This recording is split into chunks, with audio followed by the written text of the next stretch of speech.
Bismillahirrahmanirrahim. Assalamualaikum warahmatullahi ta'ala wabarakatuh. Alhamdulillahi rabbil alamin. Wa sallallahu ala sayyidina Muhammadin wa ala alihi wa sahbihi wasallam, amma ba'du. Informasi terus berlanjut ya, yang mana saya menjadi agak sedikit paham sekarang kenapa posisi psikologinya Termuls itu sedang agak terganggu ya. Dalam pengertian bukan terganggu jadi tidak sehat atau tidak waras, bukan. Tapi terganggu dalam pengertian menjadi sedikit panik, kemudian tidak bisa melihat permasalahan dengan jernih, dan lain sebagainya. Itu ternyata situasi politik Pak Jokowi ini sedang tidak baik-baik saja, begitu. Itu yang saya dapatkan minimalnya dari channel Pak Arif itu ya, Hears Bueno Point itu.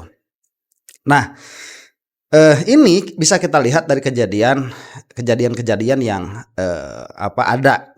Jadi psikologi politiknya Pak Jokowi itu bisa kita lihat dari narasi yang didatangkan oleh para termul, yang mana sekarang itu diantaranya bukan para ya, para bapak bukan, tapi para termul itu, yang mana sekarang itu diantaranya mengatakan Roy Suryo itu kabur, kemudian ada tuduhan-tuduhan keji ya terhadap Dr. Tifa, tuduhan-tuduhan keji terhadap Rismon. Jadi ini mah sudah nggak ada substansi permasalahannya. Substansi permasalahannya itu yang dipermasalahkan oleh mereka adalah kelakuan individu, begitu ya, moral seseorang yang tidak ada kaitannya dengan orang lain. Begitu. Dan apakah itu valid saya juga tidak tahu ya, cuman sepertinya sih tidak valid. Jadi berbeda permasalahan yang kita permasalahkan. Kalau di dalam Pak Jokowi kan ini ada permasalahan mengenai upaya tidak taat terhadap ketentuan perundang-undangan di dalam pemilu, misalkan di dalam kaitannya dengan ijazah palsu, kemudian merugikan negara. Itu kan ada jelas, itu urusannya dengan seluruh bangsa Indonesia, begitu, bukan urusannya dengan pribadi Jokowi. Nggak ada ya, entahlah, mungkin sedari awal ya sudah agak salah juga dari kubu Dr. Tifa ngungkit Pak Jokowi sakit dan sebagainya. Seharusnya itu tidak perlu diungkit memang di dalam dialektika bernegara. Cuman itu sudah selesai, memang kenyataannya dialektikanya seperti itu ya. Kadang-kadang memang terlalu cair sampai keluar dari substansi permasalahan. Tapi sekarang yang kita lihat diantaranya kemarin kan ada Kongres Projo ya. Projo itu apa sih katanya? Katanya kemarin bukan pro Jokowi katanya, atau apa sih katanya. Cuman yang jelas gambarnya itu sudah tidak bisa dibohongi, gambarnya gambar Pak Jokowi, yang mana ketuanya disebutnya ya pembimbing itu. Ketuanya mungkin adalah Budi Ari. Yang mana kemudian waktu mengadakan kongres ini Pak Jokowi sama Gibran gak hadir. Yang mana kemudian setelahnya diikuti oleh kejadian Budi Ari itu katanya mau merapat ke Gerindra. Jadi ini situasi politiknya Pak Jokowi pada akhirnya oleh Pak Arif dilihat ini tidak baik-baik saja. Nah, supaya kita paham dulu nih kenapa sampai para termul ini kenapa sampai para termul ini agak goncang begitu ya kehidupan berpolitiknya, karena memang untuk politikus praktis itu ya,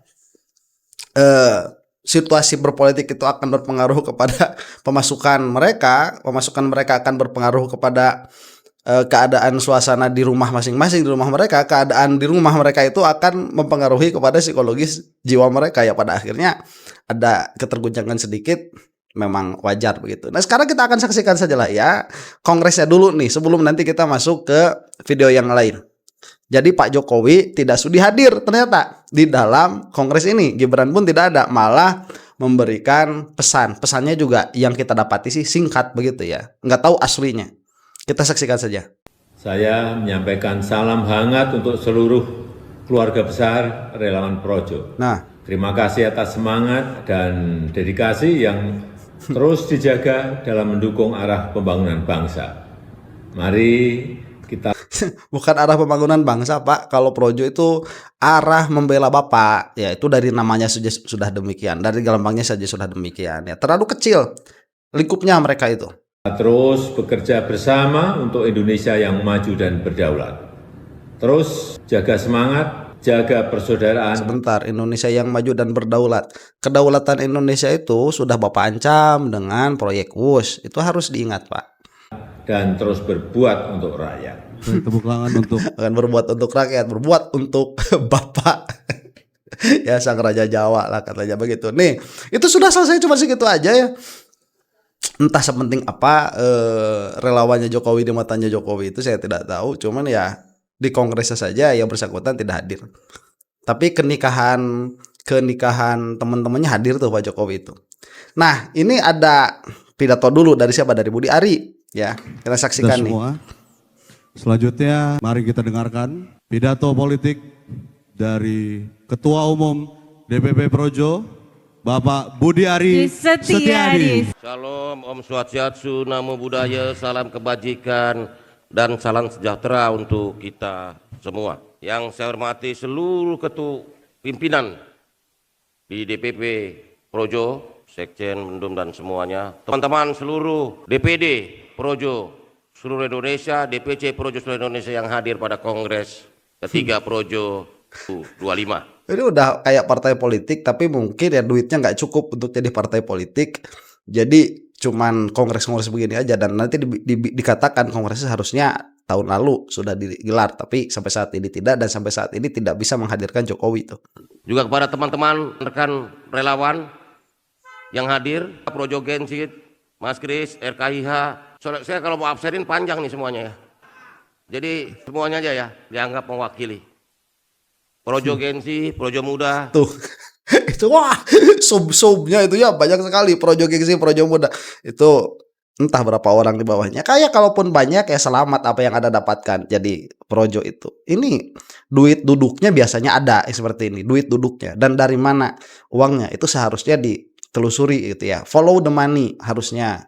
Rekan media, yang pertama-tama mari kita berdoa bersama semoga Pak Jokowi diberi kesehatan. Karena ketika kemarin minggu ya, kalau saat itu doa itu saya amin. Mudah-mudahan Pak Jokowi sehat, mudah-mudahan. lalu kami mendatangi kediaman beliau, memang kondisinya udah lebih pulih, tapi mungkin pertimbangan kesehatan, pertimbangan dokter untuk berkerumun dalam kerumunan belum dimungkinkan. Tapi yang pasti, halo Pak Jokowi itu kerjaannya berkerumun.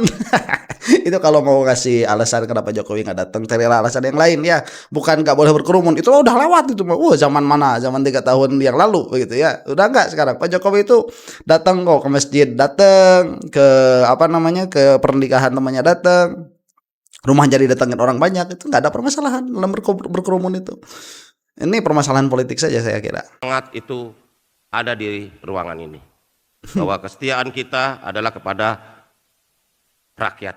Bukan kesediaan kamu mah kepada Jokowi. Itu lambangnya saja sudah lambang personal begitu kok. Sudah lambangnya Jokowi. Jadi apapun perkataan Jokowi meskipun dia itu merugikan mayoritas rakyat, itu sama kalian Projo nggak bakalan dipermasalahkan begitu. Itu udah jelas kok. Sampaikan bahwa permohonan maaf bahwa seharusnya kongres ini diselenggarakan Desember 2024 atau tahun 2024. Setahun molornya tuh. Sudah hampir cukup lama.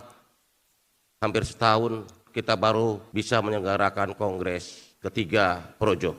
Sekali lagi saya atas nama DPP Projo mengucapkan permohonan maaf karena kita menunda kongres ini hampir 1 tahun lamanya. Ya Pak, kita maafkan lah ya. Sampai 7 tahun lamanya pun gak apa-apa. 1 induk 8 tahun. Atau sekalian 1 dasawarsa begitu ya, 10 tahun. Silakan. Mau ditunda sampai yaumil kiamah juga biar nanti berkumpul dengan orang yang dicintai. Silahkan. Kita maafkan Pak. Teman-teman sekalian, saudara-saudara sekalian yang saya hormati, pertama bahwa Projo ini adalah pelopor pendukung Pak Prabowo Gibran. Karena itu kita berkomitmen untuk terus mendukung dan memperkuat pemerintahan Prabowo Gibran. Karena kita percaya ini mandat rakyat. Kita ingin dukung, perkuat agar pemerintahan ini tidak gagal. Ya, apa urgensinya menyebutkan pertama mendukung Prabowo Gibran itu? Gak tahu saya.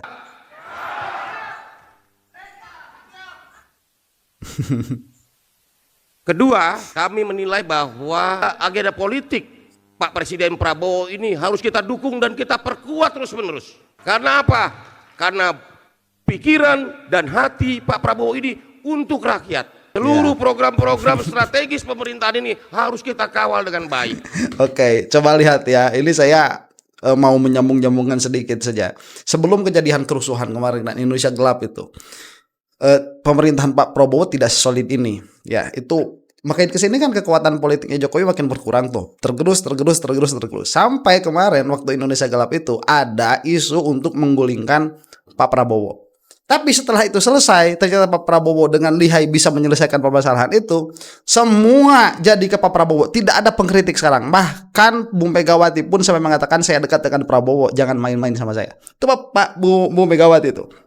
Jadi posisinya Prabowo sekarang sudah kuat. Dan kalau kita melihat kenapa Kongres ini dilaksanakan tahun 2025 yang mana seharusnya tahun 2024, yang mana seharusnya dilaksanakan 2024 pun saya kira tidak perlu ada masalah begitu ya, kok Kongres sampai setahun di delaynya begitu menunjukkan tidak ada profesionalisme sebagai sebuah organisasi. Cuman oke lah, karena ini alat politik begitu ya.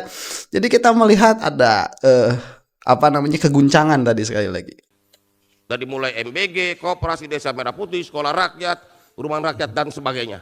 Yang pasti pemerintah ini adalah pemerintahan yang berpihak kepada rakyat sesuai dengan jati diri kita, cita-cita kita, nafas kita, setia di garis rakyat. Ya, harusnya gitu, jadi garis rakyat. Ganti lambangnya lah, namanya juga ganti, jangan Projo begitu, ganti. Jangan menggaungkan nama Jokowi, nggak enak, menjijikan. Baru berusia 12 tahun. Jadi umur soal angka, tetapi karakter, perjuangan, pengorbanan itu adalah soal karakter. Jadi umur itu soal angka, tapi semangat, perjuangan, pengorbanan itu adalah karakter. Dan itu mewarnai seluruh karakter Projo. Sebentar, saya lihat ini lambangnya juga sangat mirip sekali dengan PDI Perjuangan ya. Cuma kalau PDI kan apa itu sapi apa banteng ya, banteng. Banteng moncong putih itu, ingat iklan dulu. Kalau nggak salah sih moncongnya masih putih, apa udah hitam sekarang saya nggak tahu. Yang kita jaga selama hampir 12 tahun. Saudara sekalian, selanjutnya kita bicara soal bagaimana politik persatuan ini harus mewarnai perjalanan bangsa ini ke depan. Makanya saya selalu bilang, ini kok semua isinya adu domba. Diadu domba Prabowo, Pak Jokowi, diadu domba lagi si A, si B. Ini negara ini kok kayak kita berkubang dengan diri kita sendiri. Sebentar, itu memang ya persatuan itu harus ada sampai satu extent ya. Dan inilah memang yang diinginkan oleh Jokowi sedari awal, ingin mengadakan koalisi besar. Jadi persatuan. Akhirnya korupsinya pun kalau terjadi begitu berjamaah. Lah kementerian ini korupsi, kementerian ini korupsi, dan itu sudah bisa dibuktikan beberapa kementeriannya memang terjadi korupsi begitu berjamaah. Kemudian apabila terungkap saling melindungi. Ya, sampai instansi-instansinya itu berlaku sudah di luar batas kewajaran. Kita lihat sekarang itu tidak sampai extend itu kita bersama-sama tuh, enggak. Kita bersama-sama, iya, tapi bersama-sama yang sehat. Kita ini demokrasi, bukan aritokrasi, bukan. Ya, bukan oligarki, bukan. Kita ini demokrasi. Demokrasi itu ada check and balance di antara satu partai politik dengan partai politik yang lain, di antara satu entitas politik dengan entitas politik yang lain, di antara satu entitas kekuasaan dengan entitas kekuasaan yang lain. Itu ada check and balance, bukan bareng-bareng terus korupsi semua, enggak. Sampai satu extent, iya, kita bersama-sama begitu. Makanya dalam permasalahan-permasalahan yang memang ada masalahnya untuk masyarakat luas, masyarakat umum, mana kita protes? Gak ada begitu. Meskipun kadang-kadang kita gak kebagian juga gak jadi masalah, karena tidak harus semua kebagian. Keberpihakan di dalam keputusan itu pasti akan ada. Tetapi kalau sampai permasalahan-permasalahan seperti korupsi ini menjadi terlewatkan gara-gara kebersamaan, gak bisa. Bukannya melihat kemajuan yang sudah pesat dilakukan negara lain, kita masih mikirin problem ini ditanyakan lagi. Wus itu perlompatan peradaban zaman. Kalau ada problematika nanti di pelaksanaan teknisnya, silakan aja aparat penegak hukum periksa. Wus itu odong-odong cepet aja ya, odong-odong cepet aja, nggak lebih daripada itu. Ya tidak ada urgensinya. Dari Bandung ke Jakarta sekian cepat. Ya aku lihat permasalahannya banyak, nggak bisa lompatan peradaban zaman. Mengerikan kalau lompatan peradaban zaman itu dari Wus. Nggak, cobalah Indonesia itu ya menjadi pioneer di dalam misalkan menemukan obat kanker, misalkan obat kanker tuh, coba di situ ya, atau penyakit-penyakit yang kecil dulu tapi lebih ampuh, misalkan korengan kayak ini ada obat yang tajarubnya itu 99%, nih korengan nih obatnya, nih kutu kepala nih obatnya. Itu kan bisa, itu permasalahan umum nanti bukan hanya di Indonesia peradabannya itu akan bisa ke seluruh dunia. Makanya dana riset ini seharusnya yang dipakai. Kalau buat dana riset sih memang di awalnya dia menguap gitu, nggak ada buat researcher. Cuman kan nggak bakalan coba 1 triliun itu untuk researcher ya. Wah, saya rasa akan atau 2 triliun dalam hal ini per tahun. Wah, akan sangat besar sekali peradaban. Leap of civilization-nya akan sangat tinggi sekali. Nah, ini dipakai buat ini pola pikir Jokowi itu seperti itu. Saya repot. Tetapi jangan sedikit-sedikit programnya persoalkan dan lain. Nah, itu udah selesai mungkin ya. Nah, ini sekarang kita akan melihat video dari ulasan dari Pak Arief ya, wartawan senior beliau ini, dan channelnya bagus sekali beliau itu ya, kalau udah upload yang nonton banyak. Nah, ternyata sekali lagi saya katakan tadi, Budi Ari ini setelah permasalahan Pak Jokowi tidak hadir ini, kemudian ada isu begitu ya, bahwa Pak Budi Ari ini mau masuk ke Gerindra. Tadinya saya begini loh, ini kok cawe-cawe begitu ya, masuk Gerindra itu kan terkenal tuh salah satunya politik, jangan lupa begitu ya, salah satu politik yang dipakai oleh Pak Jokowi itu politik rampas partai, itu yang dipakai. Dan upaya ya, jadi memang gimana ya, intelijennya Pak Jokowi itu memang canggih juga, harus kita akui. Kita masih ingat beberapa waktu yang lalu Demokrat ini dia ada upaya di hijack ya, Demokrat itu. Yang mana mungkin saat itu Pak Jokowi sudah melihat bahwa Demokrat ini dia punya potensi besar untuk menjadi penghalang kekuasaan. Dan ternyata sekarang terbukti sekarang. Tatkala Demokrat bisa mengatasi permasalahan internnya, kemudian naik sedikit demi sedikit.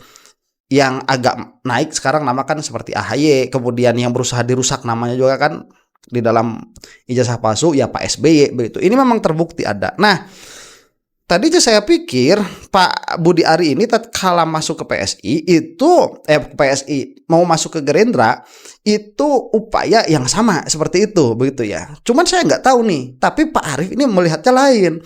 Melihatnya itu Projo sendiri sekarang sudah tidak solid, itu sudah terjadi guncangan. Dan kalau kita lihat itu dari kacamata yang jauh, memang betul guncangan ini di Projo terjadi begitu ya. Seperti Roy Suryo yang mau dikriminalisasi tapi sampai sekarang gelar perkara itu tidak terjadi. Kemudian juga kekuatan Pak Jokowi bukan di parlemen, saya katakan di eksekutif juga mulai berkurang. Kemudian kasus-kasus yang menyeret Pak Jokowi tidak ada yang mampu membendung, tidak ada yang mampu membendung. Itu bahasanya ya. Itu gak ada yang mampu membendung itu. Itu saya lihat jadi semakin sini semakin terkikis. Dan sekali lagi kalau memang ini menjadi terguncang, para termul itu akhirnya menjadi wajar. Nih kita akan saksikan analisanya Pak Arief ya. Apa kabar? Assalamualaikum warahmatullahi wabarakatuh. Waalaikumsalam warahmatullahi wabarakatuh. Menjumpai Anda semua. Saya Herzman Arif. Kita akan bahas soal Projo dengan Pak Jokowi ya. Ini ramai banget memang beritanya. Kemarin kan waktu pembukaan itu Budi Ari ini memberi sinyal yang jelas bahwa dia akan segera bergabung dengan Partai Gerindra. Dan kan ini kemudian logo dari Projo kan diubah kan, bukan lagi dengan wajahnya Pak Jokowi. Nah, dulu wajah Jokowi itu terpampang gagah ya kalau di logo Projo kan, dengan warna merah putih ya, merah nuansa putih. Tapi kini wajah itu lenyap, digantikan seekor lebah bermata kuning. Simbol baru dari Projo yang katanya kalau lebah itu adalah simbol kerja keras, gotong royong, dan kemandirian. Dan The Hornet. Ya untung nggak katak ya, karena kan katanya sih kata Pak Amin Rais, Pak Jokowi itu senang sama katak ya, melihara katak tuh. Oh jadi Hornet sekarang. Masya Allah, saya kurang update berarti ya. Forum Kongres ketiga Projo yang berlangsung di Jakarta, tepatnya di Hotel Grand Sahai Jakarta. Ketua Umum Projo Budi Ari Setiadi menyampaikan satu yang kemarin membuat banyak orang terkejut. Mohon izin jika suatu saat saya berpartai, nggak usah ditanya lagi partainya apa. Karena apa? Saya mungkin satu-satunya orang yang diminta oleh Presiden langsung di sebuah forum. Itu kata Budi Ari Setiadi. Jadi mohon izin jika suatu saat saya berpartai, teman-teman Projo bisa memahaminya. Kalau mau saya ditanya lagi partainya apa. Karena apa? Saya mungkin satu-satunya orang yang diminta oleh Presiden langsung di sebuah forum. Itu udah mau loncat. Oh, pantesan pakai Hornet itu mau dinaikin mau loncat. Ini mungkin udah agak sadar ya. Entah dari siapa kesadaran ini datang. Cuman memang ini di sini kan masih kita lihat lambangnya masih lambang Pak Jokowi itu. Ya sekarang katanya sudah berubah. Karena ini memang menjijikan gitu ya. Oh, kita ini di negara demokrasi. Kemudian punya wadah organisasi untuk memperjuangkan demokrasi kan begitu. Katanya kan cita-citanya begitu tuh untuk memperjuangkan demokrasi, berjuang untuk rakyat. Tetapi gambarnya adalah orang begitu. Ini menjijikan kalau seperti itu. Ini bukan acara mau haul, bukan. Ini sebuah perkumpulan yang memiliki cita-cita politik yang agung, katakanlah begitu ya, Projo ini. Kemudian kasih nama Projo. Mungkin besok lusa juga namanya robah tuh Projo itu. Entah jadi apa. Mungkin nanti ke bawahnya itu bakal jadi partai politik bayangannya PSI. Saya juga nggak tahu, nggak ngerti ini gimana. Saya tidak terlalu lama mempermasalahkan politik itu, ya baru tertarik baru-baru ini. Pernyataan itu disambut tepuk tangan sangat meriah ini oleh yang hadir. Artinya ya tidak ada penolakan dong ya dari relawan Projo lainnya. Pesannya jelas, Budi Ari itu bukan meminta izin kepada relawan Jokowi untuk resmi bergabung dengan Gerindra. Ini semacam deklarasi halus lah bahwa dia sudah akan bergabung dengan Gerindra, tapi kemudian dia bungkus dengan kalimat minta izin. Pertanyaan sekarang, kalau ketua relawan terbesar Jokowi, karena Projo ini kan paling besar ya di antara semua relawan itu, dan kini dia siap masuk ke Partai Gerindra, siapa yang masih akan tegak lurus ke Jokowi? Gitu. Mungkin Azwan, kita lihat itu ya. Dia masih masih kuat dengan Mosato di belakangnya. Ini CS banget tuh. Sama ada Pak Budi itu ya, anak sulung Mulyono, itu juga 3 serangkai lah kita lihat. Dalam kongres ketiga Projo di Jakarta yang akan berakhir hari ini pada tanggal 2 dan direncanakan ini Pak Prabowo yang akan menutup kongresnya. Begitu kalau maunya dari Projo. Budi Ari itu mengumumkan transformasi besar-besaran. Logo lama dengan wajah Jokowi resmi ditinggalkan dan kini tampil dengan simbol baru, lebah bermata kuning. Yang kalau PSI gajah dengan kepala terpotong ya, gajah merah terpotong. Dalam penjelasannya kepada wartawan, Budi Ari menyatakan bahwa lebah itu bekerja keras, bergotong royong, menghasilkan madu bukan racun. Kata dia begitu. Artinya jelas Projo ingin berjarak dari kultus individu Jokowi dan berdiri sebagai kekuatan politik mandiri. Sebentar ya, tapi yang saya lihat gambarnya tadi bukan lebah, tuh Hornet. Hornet apa ya? Kan kalau lebah itu bis ya. Hornet itu lain, dia entah apa bahasa Indonesianya, saya nggak tahu. Cuman saya tidak melihat itu sebagai seekor lebah. Entahlah, mungkin saya yang salah melihat ya. Kok pakai kata racun juga gitu ya. Tapi pernyataan lain yang dia sampaikan bahkan lebih menarik. Beberapa waktu yang lalu dia menyatakan, dia ketika ditanya oleh wartawan, saya itu tegak lurus ke Pak Prabowo, Presiden Prabowo. Kalau diperintahkan masuk Gerindra, saya siap. Itu kata Budi Ari tanggal 11 Agustus. Jadi sebenarnya sinyal-sinyal bahwa dia sudah akan check out dari Jokowi dan kemudian login ke Gerindra itu sebenarnya sudah lama disampaikan oleh Budi Ari. Jadi ini adalah momennya dipilih dalam Kongres Projo yang ketiga. Dengan begitu arah politik Projo ini semakin condong ke orbit Pak Prabowo dong ya. Dan Pak Prabowo dalam Gerindra ketimbang orbitnya Jokowi. Dan tadi sekali lagi, kalau misalkan memang ini sampai membesar, kekuatan Jokowi semakin melemah secara politik ya. Politik ini kan, politik itu ya demikian adanya, tidak ada teman abadi. Don't take it personally begitu ya. Don't take it personal. Kita akan bisa melihat sedikit banyak nanti Pak Jokowi akan lebih mudah tatkala ingin diusut. Saya tidak mengatakan dipenjarakan, ingin diusut, karena kemungkinan maladministrasi, kemungkinan mal pemerintahan di dalam Pak Jokowi itu sangat besar terjadi. Akan lebih mudah nanti. Saya sejak kemarin kan menggunakan kalimat ini orbit ya, kan saya menyebutnya ada 2, yang satu matahari kembar yang sudah mulai ini akan padam, bukan padam ya, kalau ini mulai akan sunset lah gitu ya. Yang satunya lagi ini baru sunshine, yang ini adalah Pak Prabowo, karena baru 1 tahun pemerintahnya Pak Prabowo itu. Jadi ini, tapi sudah kuatnya luar biasa, dan saya akan melihat nanti puncaknya itu kalau Kapolri bisa diganti. Ya, jadi kalau Kapolri diganti, entah akan tahun keberapa, karena ini sudah tidak sehat. Kapolri yang sekarang ini sudah sangat tidak sehat sekali. Itu harus dengan cepat diganti itu. Cuman Pak Prabowo masih hitung-hitungan karena masih belum. Jadi kayak tadi lah bahasanya itu apa? Makan bubur dari pinggir dulu, sedikit-sedikit. Kalau Kapolri ini sudah diganti, saya rasa baru Pak Prabowo itu sudah tegak sendiri begitu. Saya tidak mengatakan itu pasti bagus ya, tidak tahu juga. Ya, nggak tahu juga. Cuman peta politiknya demikian. Kalau menurut saya bukan sekedar perubahan logo, tapi ini perubahan haluan politik. Projo itu dibentuk tahun 2013. Singkatannya adalah Pro Jokowi, tapi dibantah oleh Budi Ari. Katanya bukan, itu bahasa sang sekretar. Bukan kalian aja yang membuat Pro Jokowi, tapi dengan wajah Jokowi di situ ya, memang maksudnya itulah ya. Dan iyalah, Projo mukanya Jokowi ya pro Jokowi lah itu. Tunggal waktu itu memenangkan Jokowi sebagai presiden dan mereka bersama dengan Jokowi selama 2 periode Jokowi itu menjadi presiden. Mereka ini adalah mesin relawan yang paling besar dan paling solid dibandingkan dengan relawan lainnya. Kan kata Jokowi ada berapa? Ada 3.000-an relawan, 2.000 atau 3.000 katanya. Tapi banyak juga diantaranya cuma punya nama saja lah gitu. Tapi kita nggak pernah tahu aktivitasnya. Tapi kan yang datang betul lumayan banyak, yaitu uang duduknya berapa tuh? Follow the money lah, ini dari mana duitnya? Karena kan bukan partai politik, kalau partai politik entah ada dan aspirasi dan lain sebagainya. Saya juga tidak terlalu tahu begitu ya. Mudah-mudahan pengetahuan politik saya bertambah nih. Projo nih oke, mesti diakui lah. Ini mesin politik yang cukup besar. Bahkan setelah Jokowi menang 2 kali, itu Projo tetap setia. Mereka menyebut diri sebagai relawan tegak lurus Jokowi. Dan memang aneh sekali Jokowi itu walaupun dia sudah 2 periode, tapi dia tetap terus memelihara para relawannya itu. Ya, sekarang banyak disebut oleh netizen sebagai Ternak Mulyono. Budi Ari ini bahkan sempat masuk kabinet sampai 2 kali. Sebelumnya jadi wakil menteri desa, urusan desa ya. Dan kemudian ketika Menkominfo, yakni Johnny G. Plate itu sekjen Partai Nasdem terbelit kasus korupsi dan kemudian dia harus ditangkap oleh Kejaksaan Agung. Budi Ari kemudian yang dipromosi oleh Jokowi menjadi Menkominfo pada waktu itu. Ya ini tentu saja bentuk penghargaan politik karena dia sudah memenangkan Joko Widodo. Tapi ternyata setelah 1 dekade kemudian garis itu berubah dari tegak lurus ke Jokowi kini tegak lurus ke Prabowo. Sebuah transisi yang menurut saya ini mengubah landscape politik relawan nasional ya. Ya sebentar ya. Jadi kita melihatnya seperti ini. Jokowi dengan Prabowo itu kan seolah-olah secara politik bersatu. Tidak, itu secara kepentingan saja bersatu dulu. Secara kepentingan. Jadi tidak secara politik itu sudah lain. Orang-orang di belakang Prabowo itu bukan orang-orang yang di belakangnya Jokowi. Pola memerintah Jokowi dengan Prabowo berbeda. Ini ibarat 2 kutub yang berbeda, mazhabnya berbeda. Tetapi mereka itu ada bersatu dalam satu kepentingan. Kepentingannya Jokowi menaikkan Gibran menjadi wakil presiden, yang mana supaya nanti kesananya bisa jadi presiden. Kepentingannya Pak Prabowo memang ingin sekali jadi presiden.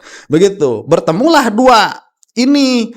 Ya, bertemulah dua ini. Ya meskipun nanti ada bantahannya, itu bukan keinginan Jokowi, ya terserah lah. Ya keinginan yang datang kemudian atau keinginan yang sudah ada sejak dulu sama saja, itu keinginannya Jokowi. Makanya sampai berkatakan ABCD tentang Gibran itu. Itu kan sudah terjadi tuh. Jadi persamaan kepentingan, dan persamaan kepentingan ini dia baru akan langgeng selama kepentingan itu terjadi. Jadi seharusnya Pak Jokowi ini waktu mau bikin koalisi dengan Pak Prabowo begitu, itu mikirnya agak blunder begitu. Seharusnya itu agak panjang berpikirnya. Politik itu seperti itu. Kita tidak bisa mengharapkan kesetiaan di dalam politik selama kepentingannya itu tidak sama. Nggak bisa. Nggak bisa. Makanya kalau misalkan kemarin sampai teriak-teriakan dukung Prabowo Gibran 2 periode, ya itu ada permasalahan di belakangnya pasti itu. Ya mungkin 99% itu ada permasalahan di belakangnya.